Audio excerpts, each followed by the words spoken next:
What's up, guys? Welcome back to another episode of Sports Runs on Diesel. And today we're going to be talking about the Pacific Division. This is part 5 of my part 6 series here on the NBA predictions here.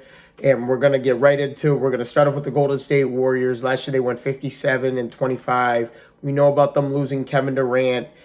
We know about them losing Klay Thompson in the NBA Finals to the ACL injury. And here in the early preliminary stages of the season, they lose Steph Curry to a fractured hand, and now he's out for 3 months. And now it's up to D'Angelo Russell and Draymond Green here in the early stages of the season. This team right now is pitiful right now. Right now they're at 3-12 through the first 15 games of the season. I know they just won last night or a couple nights ago, but that doesn't matter.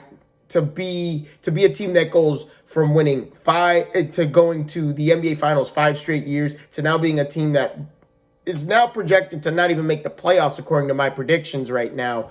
It's very sad to see, but we all know about who's still on the team. We know who they added. We know who they lost. Obviously, the biggest, Kevin Durant's one thing to lose. We know about him going to Brooklyn and going with Kyrie Irving and teaming up there, even though he's out with that torn Achilles. So we'll see what goes on in Brooklyn in the future here, in the near future. But Andre Iguodala, I thought, in my personal opinion, was the biggest loss out of all of them, because you're talking about a player that, could single-handedly shut down an opposing team's best player.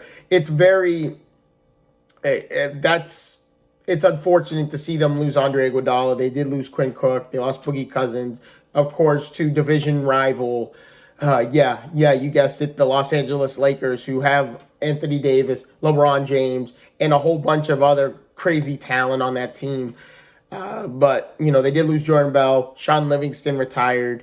Right now, this team is on a downward slope, and it's not looking good. I have them as an under 500 ball club. Yes, I did say that. Under 500, they're going to be 35-47. That's what my prediction is right now. Next up is the Los Angeles Clippers. We know they have Patrick Beverley, one of the best one-on-one defenders in the game, if not the best one-on-one defender in the game. Lou Williams, Montrezl Harrell. We're talking about a team here that basically had no-name players last year, and they went 48-34. Another well-coached team by Doc Rivers. Doc Rivers has always coached teams that play hard, play great defensively, and they always stay in games. And you saw it, that 31-point, they were down 31 points to Golden State in the early rounds I think it was like the second game of the playoffs in the first round, and they come back and win the game in regulation. And in my personal opinion, one of the best playoff performances in NBA history. I don't know if we'll ever see that again. They took Golden State to 6 games. I think a lot of us would have loved to have seen them go to Game 7, but outside of that, this team is trending upward right now. We know they have Paul George. They added Paul George. They added, obviously, the Claw, Kawhi Leonard, Mo Harkless, Patrick Patterson. They did lose a couple of key players: Garrett Temple, Wilson Chandler, Delano Gallinari, and Gigi. I call him Gigi, Gregorius Alexander. But he's they did lose a couple of players there. But right now I have them at 52-30 this season. Right now they're at 9-5, so they're trending towards that. I'm waiting for them to make this 5, 6, 7, 8 game winning streak. Paul George is now officially back. He's played pretty well in the first couple of games, but he's got to get back into game shape. You could tell he's not into game shape yet, but he will get there, and this team's going to be unstoppable. This division is a tough division to predict who is going to win this division, because you had the Lakers, you have the Clippers, and it was like the battle of LA. Who's really going to win this division? So right now I have the Clippers at 52-30. Next is the Los Angeles Lakers. We all know about them having that big down year last year with LeBron James being out for about, I think it was like 25, 26 games with that stingy groin injury last year. They have Kyle Kuzma, Rondo's there. a JaVale McGee, who was balling last year, and at the beginning of this season, he's balling again this year. Kentavious Caldwell-Pope, who's now more of a reserve player now with the rest of the talent that they've added to this team. So we know about them adding Anthony Davis in the big blockbuster trade. They add Boogie Cousins, who's obviously going to be out this year, unfortunately. In the preseason, he tore his ACL, and now he's out for a whole nother season after just rupturing his Achilles like 2 seasons ago. And now, normally the first season back from an injury like that, you're trying to get back into game shape, get back into the way you were. And no sooner you get back into the way you were, you tear your ACL. And now he's out for a whole nother season. So it's unfortunate what's going on with Boogie Cousins. They added great perimeter defender in Avery Bradley, Danny Green, another great perimeter defender, and three-point shooting, which was something the Lakers could have used last season because they really struggled for the three-point line last year. They added three-point sharpshooter Jared Dudley as well.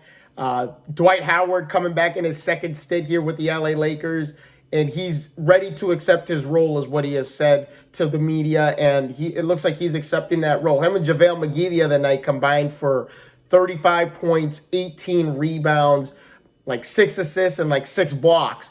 And these two guys, this is like Twin Towers Part 2 here. These two guys are going to be a force to be reckoned with. And now that, they have all these key pieces, the Lakers are a clear-cut favorite to win the NBA title. But stay tuned for a later video because I will give you guys my predictions on playoffs and who's going to win the whole thing. So stay tuned for that episode. But right now I have the Lakers 58-23. 58-23 is where I have them. I do believe this team could touch 60 wins this year. They could easily win 60 games. But they're off to a fast start, 12-2, and they're playing fantastic right now at the beginning stages of the season. LeBron's leading the league in assists per game, averaging over 11 assists a game. That's 2 more than the next guy down. So it's like this Lakers, if there's any year that LeBron James is gonna lead the league in assists per game, it's gonna be this season. I think Rondo is just coming back from an injury, so he played last night in their win. And this is just great. I think the Lakers are going to be a great team. And, if LeBron stays healthy, this team the next 2 or 3 years can make the finals, no problem, by far. So 58-23. Next is the Phoenix Suns. I love what I have to say about the Phoenix Suns here. Unfortunately, I don't love talking about DeAndre Ayton and his 25-game suspension, which is very unfortunate because they really could use a player. He's their I don't want to say franchise big man, but he's their big man that is in my opinion could be a franchise player in the years to come. He's got a phenomenal upside to him, but he got this 25-game suspension. I believe it was for the substance abuse policy. Of course, he disrupted that, so now he's out for 25 games. We obviously know about Devin Booker and his light-up scoring machine status. Kelly Oubre Jr., who they added late in the year last year from the Washington Wizards. They did add Rookie Rubio, great passer, can hit the 3 ball. He's worked on his jump shot. I believe his jump shot is a lot more consistent than what it was in his first few years when he was in the league. Dario Saric, they got over the offseason from the Philadelphia 76ers. Then he got traded to the I think it was the Minnesota Timberwolves. From that Jimmy Butler trade, and then now he's over in the Phoenix Suns team. Aaron Baines, don't sleep on Aaron Baines, people. Like, we're talking about a great how do I say this? A great defender, interior defender, can actually hit the 3 ball. Believe it or not, this year he is shooting the 3 ball 44% from downtown this season. And guess what? The Phoenix Suns are 7-6 on the season, which is a big shock for me. I was not expecting them to be 7-6 through the first 13 games of the season, but here we are. Aaron Baines is top 25 in PER, player efficiency rating. He's 4 places behind Kemba Walker, the star point guard for the Boston Celtics.